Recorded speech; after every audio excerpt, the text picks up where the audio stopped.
Ernestina Perea fue hallada muerta en su dormitorio por una única herida de bala. El arma estaba a su lado. Después de examinar las pruebas forenses, se determinó que se trataba de un homicidio. ¿Pero podrían interpretarse las pruebas de forma distinta? La vida de un hombre estaba en juego. En 1979, Martín Frías entró ilegalmente en los Estados Unidos desde México buscando trabajo. Hay más oportunidades para formar una familia, mejor educación para los hijos y una vida mejor. Frías encontró trabajo en una planta de procesamiento de mármol en la población rural de Westland, Wyoming. 2 años después conoció a Ernestina Perea, de 20 años, una mujer divorciada con su pequeña hija. Tuvieron 2 hijos propios, un niño y una niña. Ella bailaba muy bien, bailábamos mucho juntos y era muy divertido estar con ella.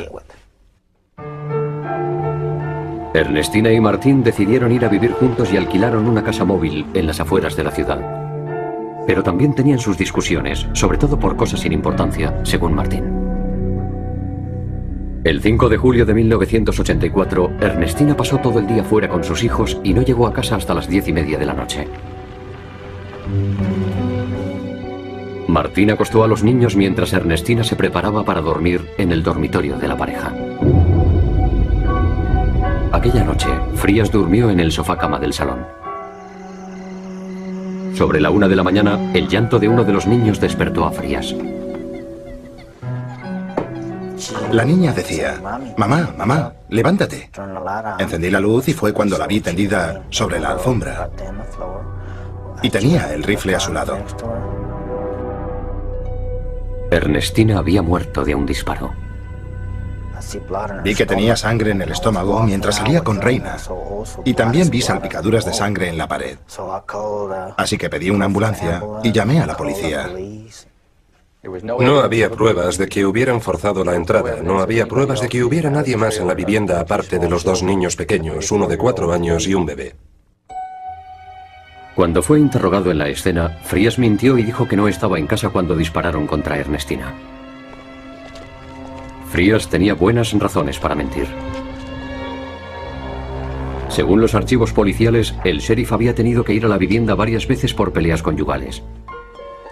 En repetidas ocasiones, Ernestina había dicho que Martín le pegaba. Los análisis revelaron que había huellas de Frías por todo el rifle. Y había más pruebas, incluso más incriminatorias.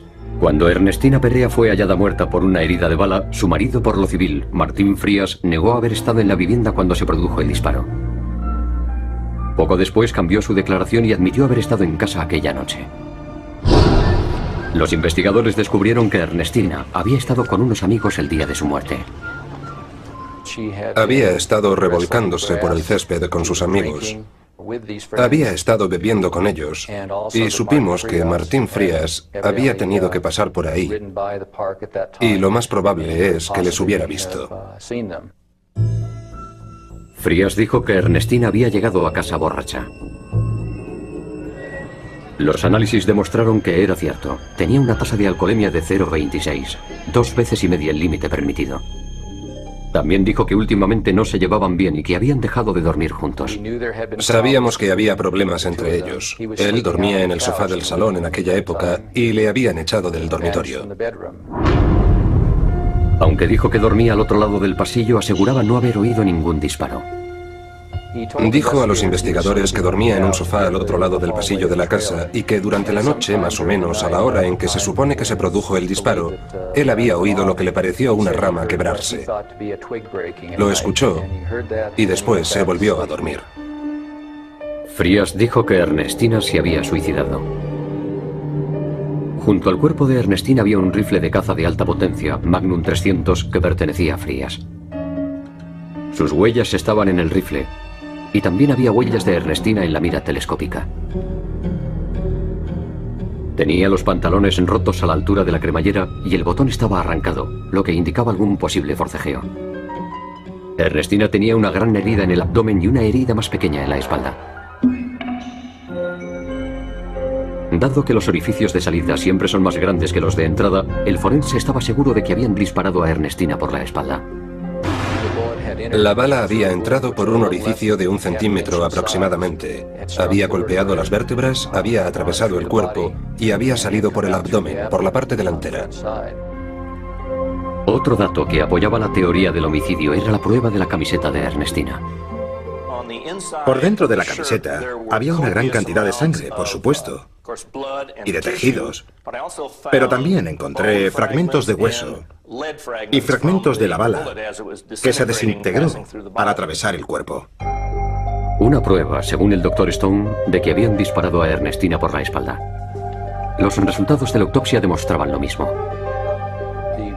Los resultados de la autopsia confirmaron que la bala había entrado por la espalda y había salido por delante. Y no había ningún resto de pólvora en la parte delantera de la camiseta, que debería aparecer si se hubiera suicidado. No encontraron ningún resto en la parte delantera ni en la parte trasera de la camiseta. Eso indicaba que el arma estaba al menos a 70 centímetros o 1 metro de distancia, según las pruebas. Frías negaba haber asesinado a su mujer y destacaba el hecho de que tenía el brazo derecho roto y que él no podría haber disparado el rifle. Sea como fuere, la muerte de Ernestina fue declarada como homicidio. Basándose en las pruebas forenses, la acusación consideraba que Frías y Ernestina tuvieron una pelea cuando ella llegó a casa. Un fuerte tirón por detrás le rasgó los pantalones, produciéndole lesiones en el abdomen.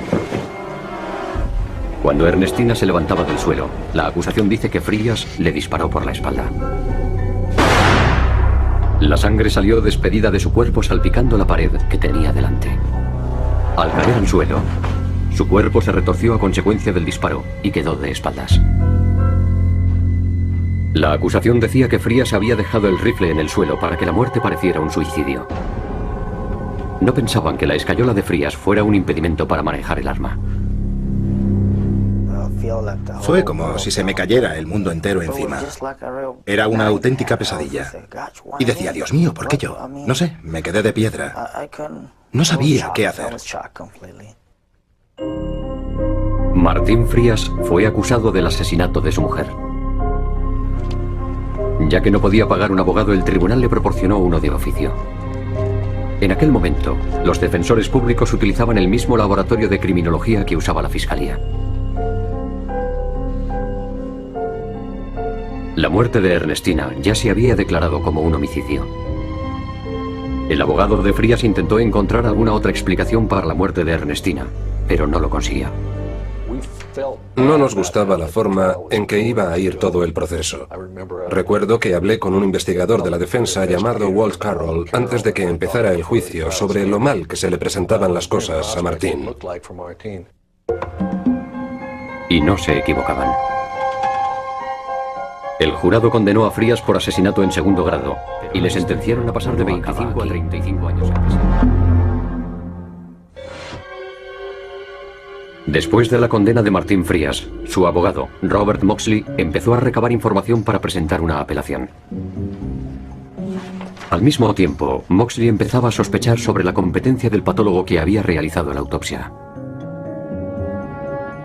El patólogo asignado al caso no estaba cualificado para casos forenses y creo que estoy siendo generoso. Así que le pidió al Dr. Robert Lantz, un experto independiente en heridas por arma de fuego, que analizara la camiseta de Ernestina. Yo usé una técnica mucho más sofisticada y mucho más moderna en la que empleamos un microscopio electrónico con emisión de rayos X. Se trata de un aparato mucho más sensible para detectar restos en heridas de bala.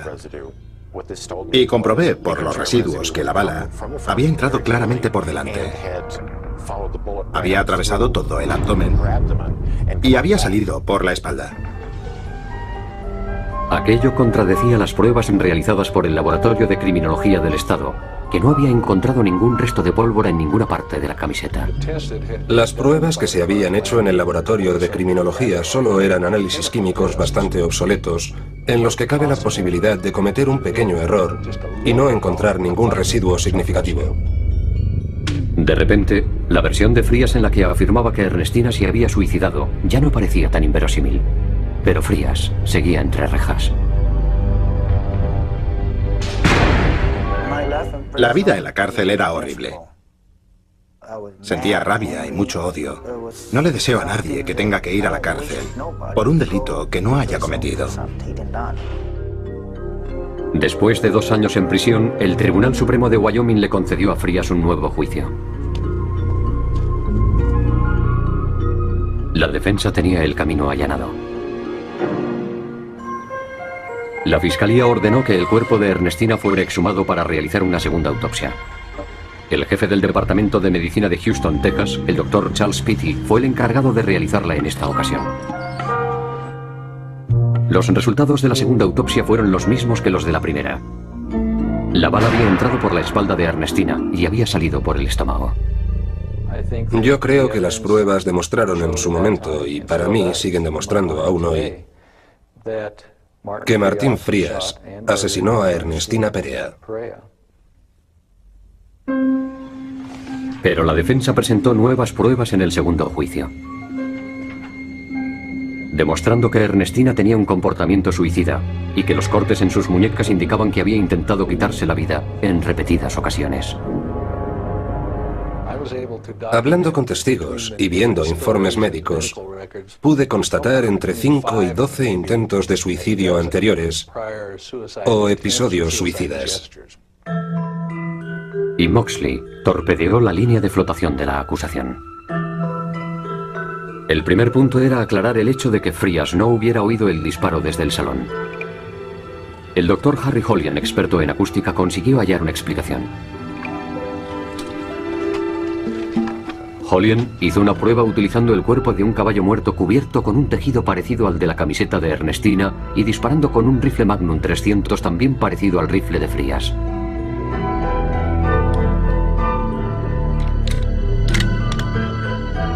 El primer disparo, a 1 metro del caballo, hizo un gran estruendo.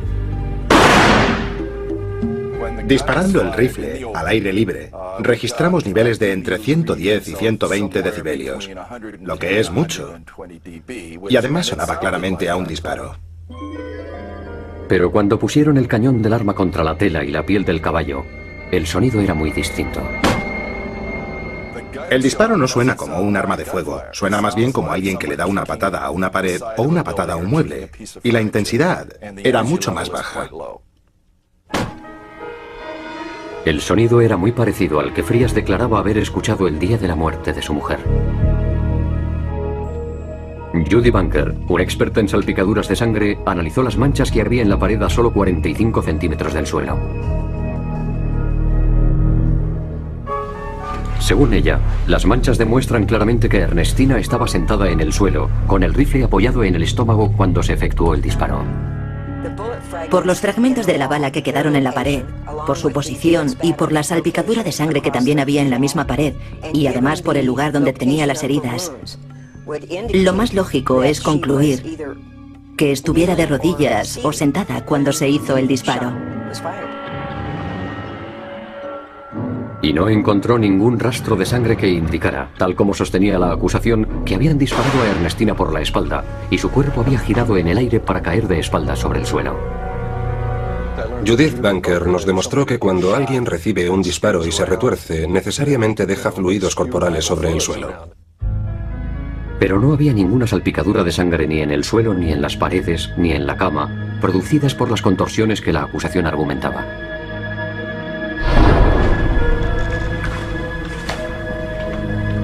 La teoría de la defensa era que se trataba de un evidente caso de suicidio. Ernestina había apoyado el cañón del rifle contra su estómago con una mano y se había inclinado hacia adelante para apretar el gatillo con la otra. Pero los expertos de la acusación decían que había un problema con esa teoría.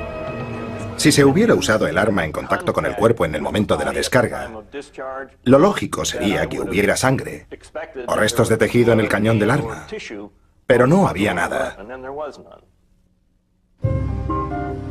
El doctor Vincent DiMaio, un experto en heridas de bala de alta velocidad, testificó por parte de la defensa.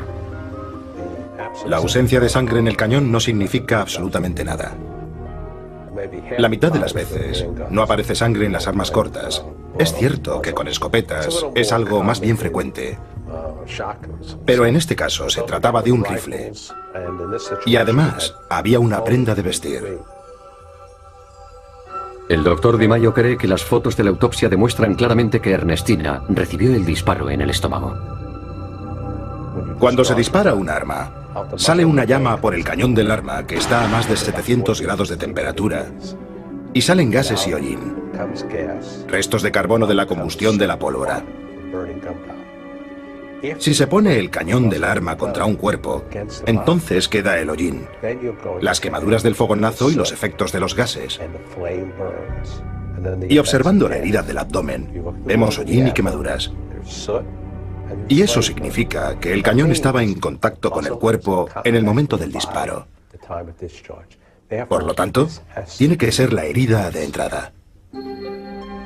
Y el doctor Di Maio dice que los gases despedidos por el rifle inflaron momentáneamente el abdomen de Ernestina con la fuerza suficiente para que se rasgaran los pantalones.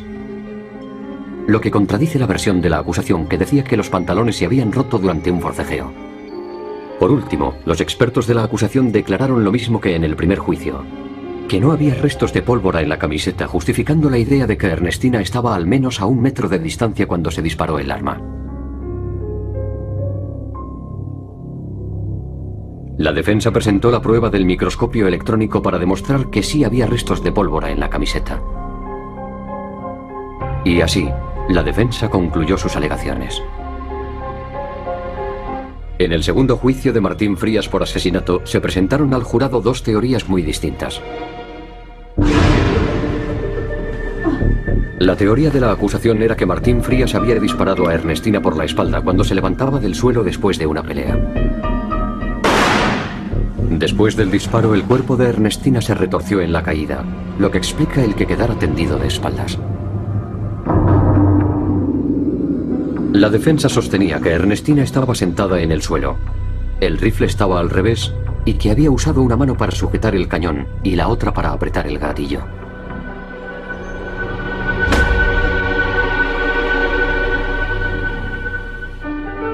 Durante la deliberación, el jurado quiso comprobar si una mujer del tamaño de Ernestina podía conseguir hacer lo que la defensa decía que había ocurrido. Había una mujer menuda entre el segundo jurado que llevó el arma a la sala del jurado y se sentó en el suelo para intentar demostrar mi teoría. Y luego me dijo que había puesto los dedos justo en el mismo lugar de la mira en que estaban las huellas de Ernestina, y en la misma posición. Al cabo de 2 horas y media, el jurado alcanzó un veredicto: inocente. Yo no pongo en duda la competencia del jurado. Entiendo que tuvieran sus dudas sobre quién tenía la razón, sobre cuál era la teoría correcta. Y en nuestro sistema jurídico está claro, y es como debe ser. Si se produce un empate o no hay consenso, lo importante es demostrarlo más allá de cualquier duda razonable. Y creo que el jurado no exculpó a Martín Frías porque creyeran que era inocente. Yo creo que le exculparon porque no se pudo demostrar su culpabilidad más allá de cualquier duda razonable. Me sentí muy feliz, pero también me entraron ganas de llorar. Nos abrazamos y bailamos un poco por la sala. Fue un bonito momento. Martín Frías ahora vive en el sur de California. Es ciudadano de los Estados Unidos y ha intentado recuperar la custodia de sus hijos. Pero ellos siguen con la madre de Ernestina en Wyoming. He vuelto a casarme y tengo un buen trabajo. No puedo quejarme. Gano el dinero suficiente, tengo una hija pequeña y disfrutamos de la vida. Los expertos forenses que colaboraron con Robert Moxley en el segundo juicio lo hicieron sin ningún afán de lucro. Toda la comunidad forense se puso a mi servicio en este caso y se aseguraron de que tuviera todo el apoyo necesario y todo el asesoramiento necesario. Hubo toda clase de personas que se ofrecieron para asegurarnos de que se hiciera justicia en este caso. La justicia norteamericana sí funciona. Es mejor de lo que pensabas. De un disparo. Vi que tenía sangre en el estómago mientras salía con Reina. Y también vi salpicaduras de sangre en la pared. Así que pedí una ambulancia y llamé a la policía. No había pruebas de que hubieran forzado la entrada, no había pruebas de que hubiera nadie más en la vivienda aparte de los dos niños pequeños, uno de 4 años y un bebé. Cuando fue interrogado en la escena, Frías mintió y dijo que no estaba en casa cuando dispararon contra Ernestina. Frías tenía buenas razones para mentir. Según los archivos policiales, el sheriff había tenido que ir a la vivienda varias veces por peleas conyugales. En repetidas ocasiones, el 5 de julio de 1984, Ernestina pasó todo el día fuera con sus hijos y no llegó a casa hasta las 10:30 de la noche. Martín acostó a los niños mientras Ernestina se preparaba para dormir en el dormitorio de la pareja. Aquella noche, Frías durmió en el sofá cama del salón. Sobre la 1 de la mañana, el llanto de uno de los niños despertó a Frías. La niña decía: «Mamá, mamá, levántate». Encendí la luz y fue cuando la vi tendida sobre la alfombra. Y tenía el rifle a su lado. Ernestina había muerto. Ernestina había dicho que Martín le pegaba. Los análisis revelaron que había huellas de Frías por todo el rifle. Y había más pruebas, incluso más incriminatorias. Cuando Ernestina Perea fue hallada muerta por una herida de bala, su marido por lo civil, Martín Frías, negó haber estado en la vivienda cuando se produjo el disparo. Poco después cambió su declaración y admitió haber estado en casa aquella noche. Los investigadores descubrieron que Ernestina había estado con unos amigos el día de su muerte. Había estado revolcándose por el césped con sus amigos. Había estado bebiendo con ellos y supimos que Martín Frías había tenido que pasar hijos y una vida mejor. Frías encontró trabajo en una planta de procesamiento de mármol en la población rural de Westland, Wyoming. 2 años después conoció a Ernestina Perea de 20 años, una mujer divorciada con su pequeña hija. Tuvieron 2 hijos propios, un niño y una niña. Ella bailaba muy bien, bailábamos mucho juntos y era muy divertido estar con ella. Ernestina y Martín decidieron ir a vivir juntos y alquilaron una casa móvil en las afueras de la ciudad. Pero también tenían sus discusiones, sobre todo por cosas sin importancia, según Martín.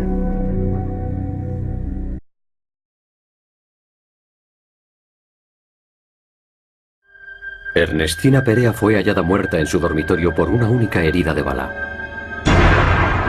El arma estaba a su lado. Después de examinar las pruebas forenses, se determinó que se trataba de un homicidio. ¿Pero podrían interpretarse las pruebas de forma distinta? La vida de un hombre estaba en juego. En 1979, Martín Frías entró ilegalmente en los Estados Unidos desde México buscando trabajo. Hay más oportunidades para formar una familia, mejor educación para